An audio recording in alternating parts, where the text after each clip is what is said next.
oftentimes we step on each other's toes. And policies and regulations and other things sometimes put us in conflict with each other.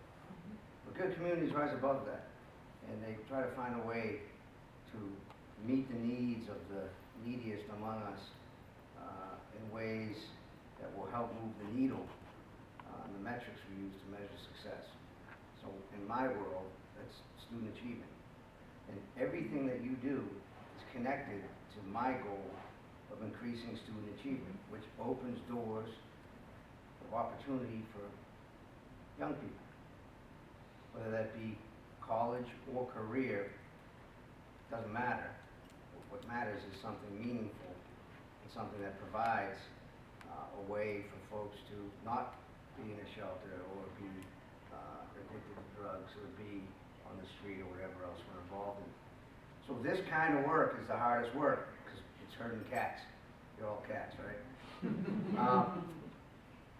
Why I'm interested and why we're going to be at the table, a couple of different, my union president here, my head of health and wellness. We want to be in partnership with everyone around this table. We want to work with the entire community to ensure that our school system is seen as welcoming to what's known as wraparound services. This is very hard to do though, because we get frustrated. Who's got access? Sometimes there's walls and barriers. The purpose is through relationships, so you can pick up the phone and call me and say, Matt, we can't get access to Durfee, or we got an issue, we can't get access to Fonseca, or we want to do something to Henry Lord, and they're saying they're too busy. So that's my job, because what my messaging to both my school committee and then down through the system is that we need help, and we can't do this work alone. And what I am fascinated by is trying to, and I wrote down some notes here, this idea of ensuring that our improvement strategy is strategically linked to the work that's happening in other organizations. So we as a system, one of the things, so I've been here now 7 months, and we have a lot of broken systems that we're trying to fix. We're also trying to work more collaboratively with all of the people, and let's just pat ourselves on the back in a second for a moment. There is tremendous synergy in this city. When you guys are talking about a conflict with the chamber, that's my next meeting this morning. Tell them we love them. We'll come with you. Tell them we love them. But a lot of communities don't even have the luxury of even having groups. You get what I'm trying to say? So even though we may be here, at least we're all focused on it. And then the other group is the Economic Development Council, or so I'm working with everybody. I'm trying to work with everybody. And but we got to stay tight, and we want to do a couple of things well. We want to increase student achievement. We want to open doors of opportunity. That's the two things. If you say, well, what are we going to do? But we got to do it in a way that ensures that we're meeting the needs of all kids. So that's the health and wellness point. That's the SEL component. That's the trauma-sensitive component. We're becoming much more, I think, human in our work. It's not going to change overnight. I think you're going to see some interesting stuff that come out of Fonseca. This was our new level 4 school, which allows us to break some eggs, which we're doing in partnership with our union to try some new things on. We're going to house something new, and you guys will be very interested in this. Something called, we're going to bring in City Connects, a program out of Boston, which works to ensure that schools become what, let's go back in the past, what James Ogbu talked about, or Coleman, about social service centers to provide connectivity points for not just the 6.5 hours we're engaged in math and English, but what's happening in the other 15.5 hours in whatever the math is on that in a student's life. So I guess I just want to say that sitting around this table, so when I served as Secretary of Education for Governor Patrick, and at a level where every one of you has somebody that, at some point, there is somebody that's the secretary, there's 8 in the Commonwealth who try to manage all of this work. And at that level, it's almost impossible to create the synergy that you really need. That's the kind of problem with government, right? But you guys, through grassroots here, are making progress, and we see that, we feel it, and you can pick up the phone and get the spirit wear. And when we have kids that are experiencing crisis, there's somebody around this table that I can call, or someone that works with me can call, and we can get help. So we have that granularity is really what's said. This is grassroots work, and it will only sustain itself because you guys are motivated. And then everyone, and you got to have a chip on your shoulder to be successful in this kind of work. You got to be pushing. Really? Marcia Picard, she gets time with me whenever she wants. She's in the neck, I don't want to talk to her today, but she gets the time. Why? Because if it wasn't for her, we wouldn't have had a real successful start to the school year.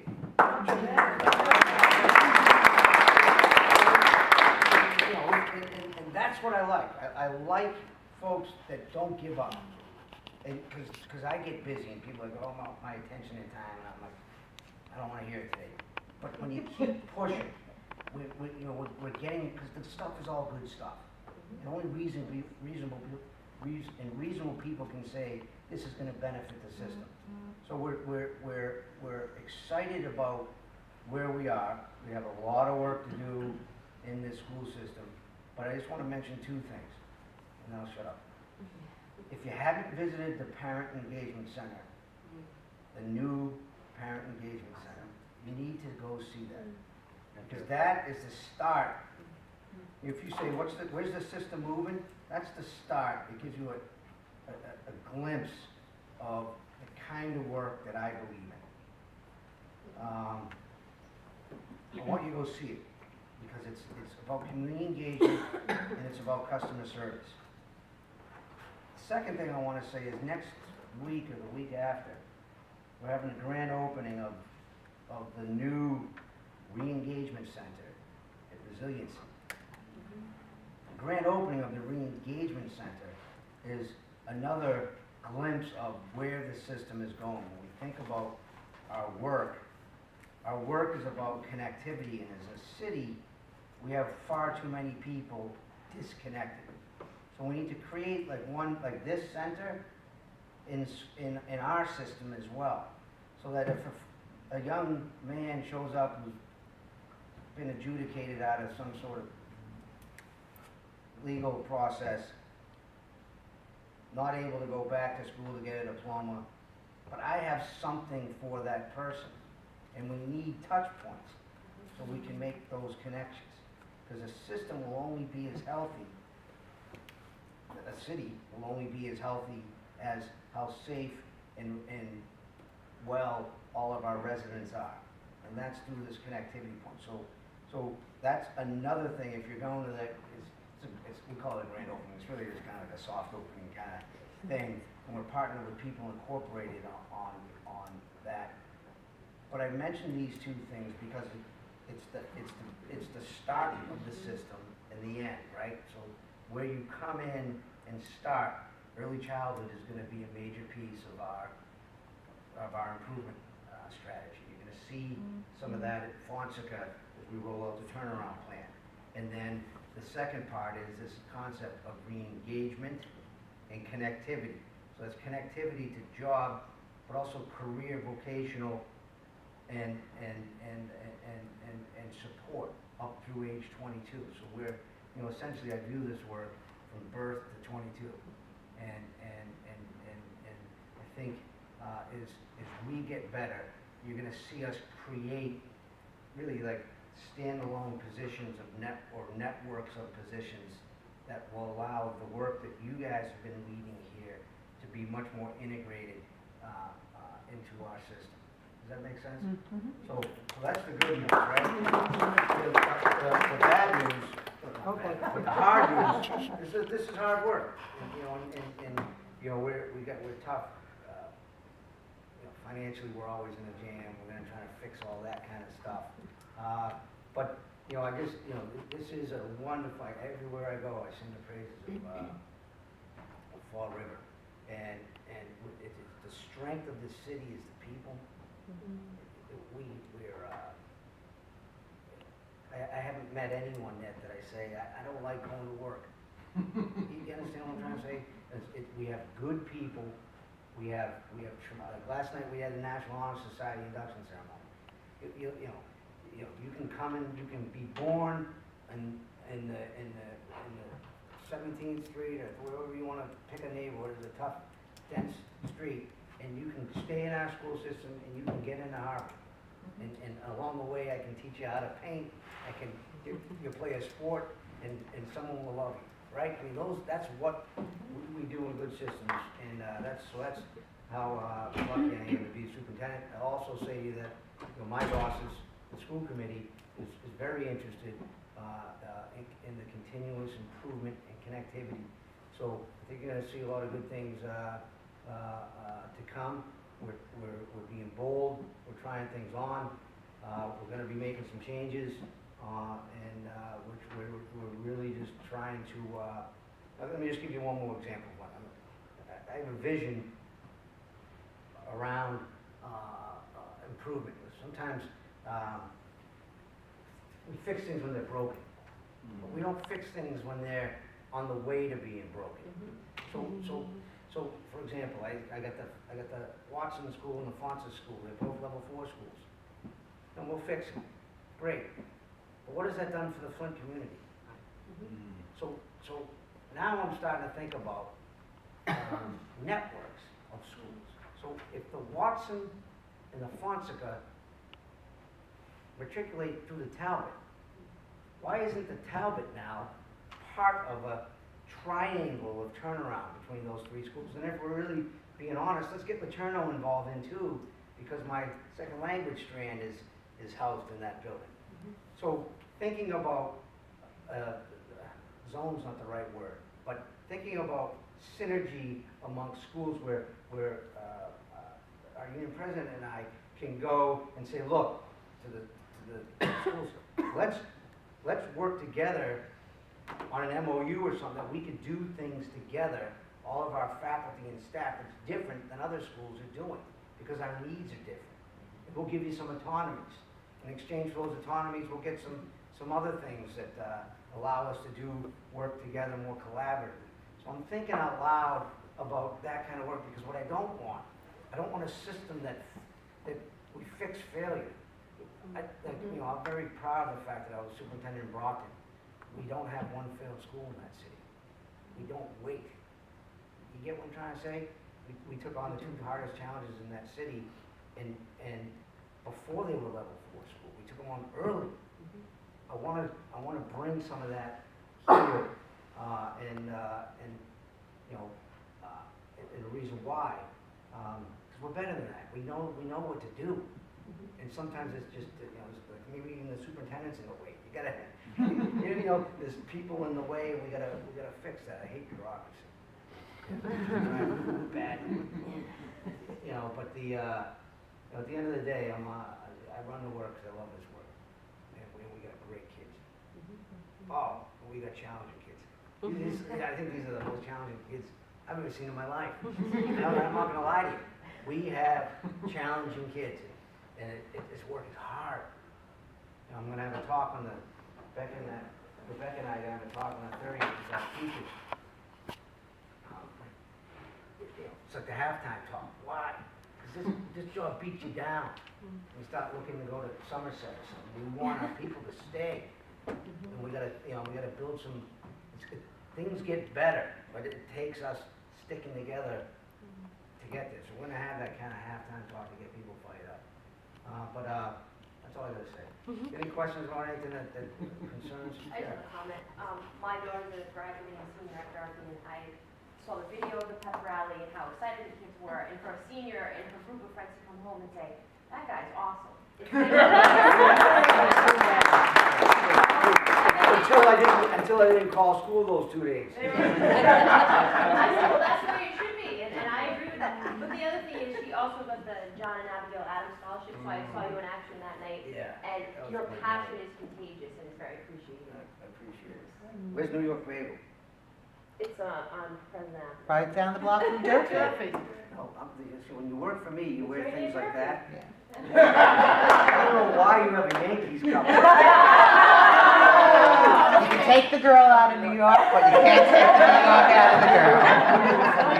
We don't want, we want that pushiness, So, yeah. but what she just said about the, like Durfee High School, so yeah, we got that, you know, we had one kid make a really awful mistake and we handled it, and we got national attention on this kid having this BB gun in school, right?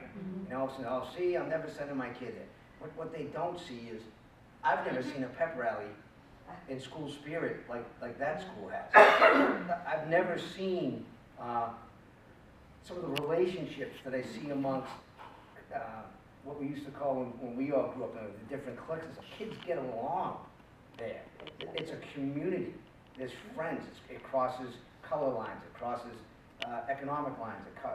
You know, this is a great place where we really, I think, have done a good job around the core value stuff.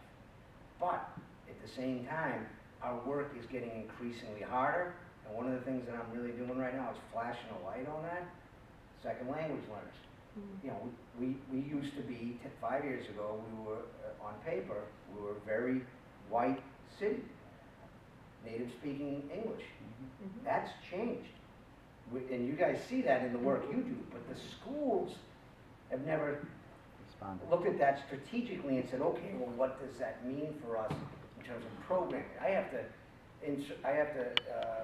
go to the school committee next month and ask for a new position just to cover the 15 kids that we just got in from Central America that don't speak any English, and how do I do that? So you're going to see us trying to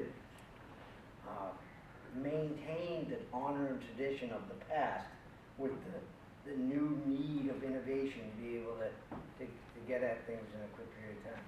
So we host, United Neighbors and Partners hosts the myfullriver.org website, which is a community website. And we all bemoan the fact that there's no coverage of the positive things that happen.